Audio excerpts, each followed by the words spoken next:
Every Watsu begins by getting to know how it is to be in the water. How, as we breathe out, our body settles into the water.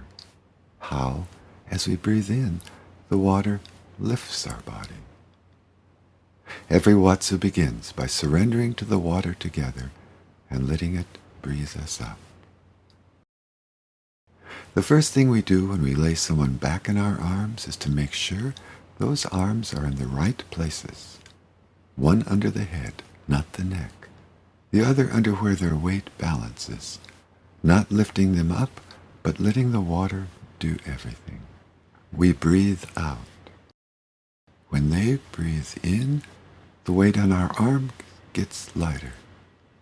Its getting lighter draws our breath up. Without waiting, we drop back into the bottom of the breath. Doing nothing, we are drawn up out of the emptiness at the bottom of the breath each time that weight on our arm gets lighter. Our doing nothing establishes our unconditional holding. Our repeatedly being drawn up establishes how the moves to follow will be timed to the breath.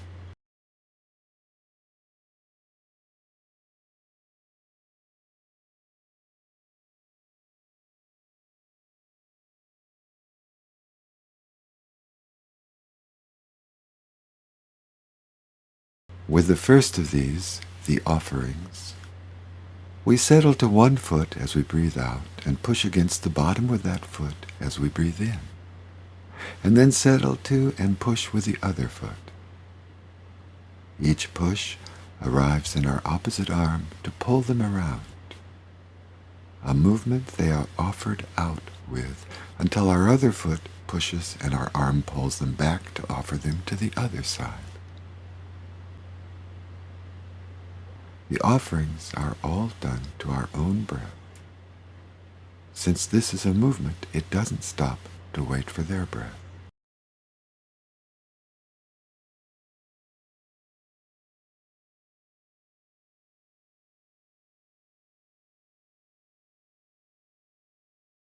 The traction, the pulling of their spine is continuous. One arm pulling the head, while the other pulls first the opposite hip,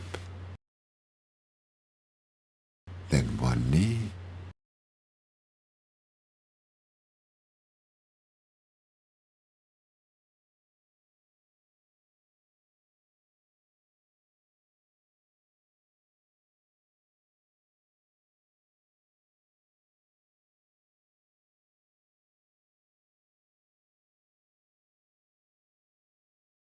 and then both knees.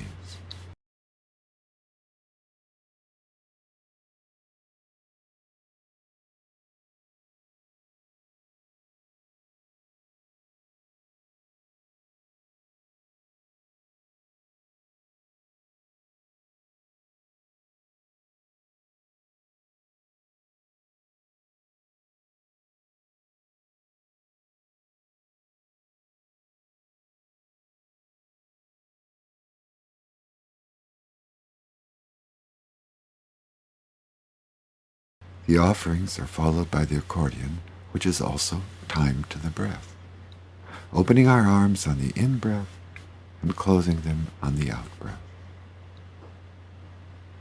Here, too, tractioning, pulling up on the occiput as their hips sink.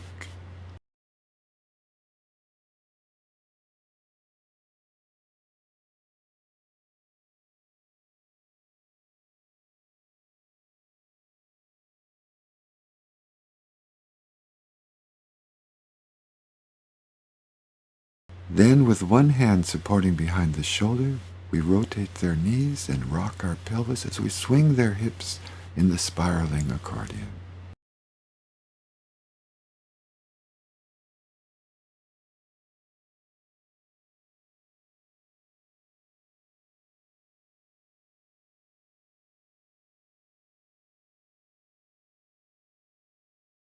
Clasping the softer hollows alongside the trochanter, between the heel of one hand and our shoulder, we shake from our hips.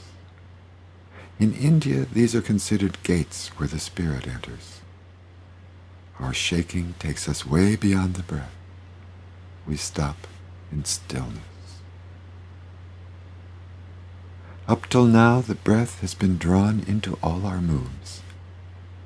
In this stillness, floating someone so close to our heart, another kind of movement may be drawn out our arms.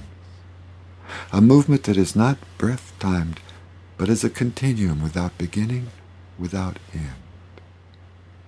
Let more and more of your body become engaged in that continuum.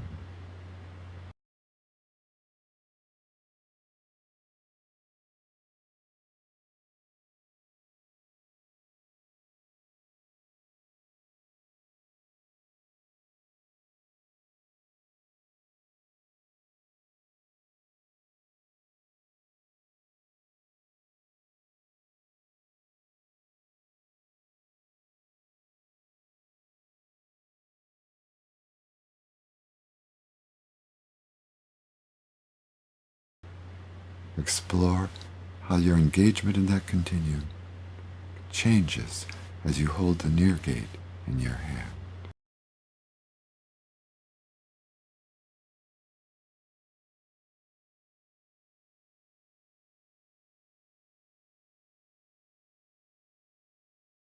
Even more of your body becomes engaged as you reach over to the far gate, supporting, containing more of their body.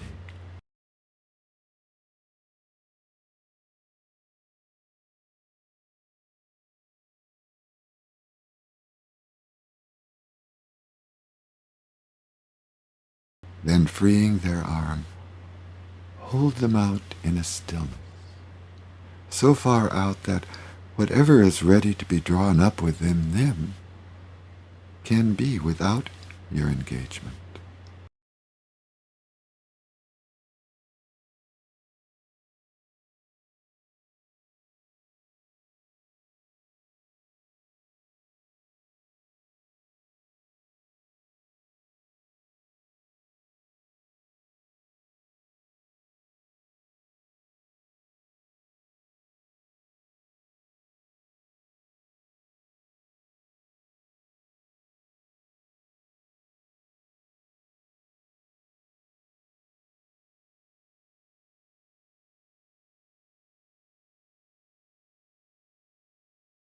Then, bringing their head in front of yours, place it on your shoulder and holding their gaze, swing them from side to side.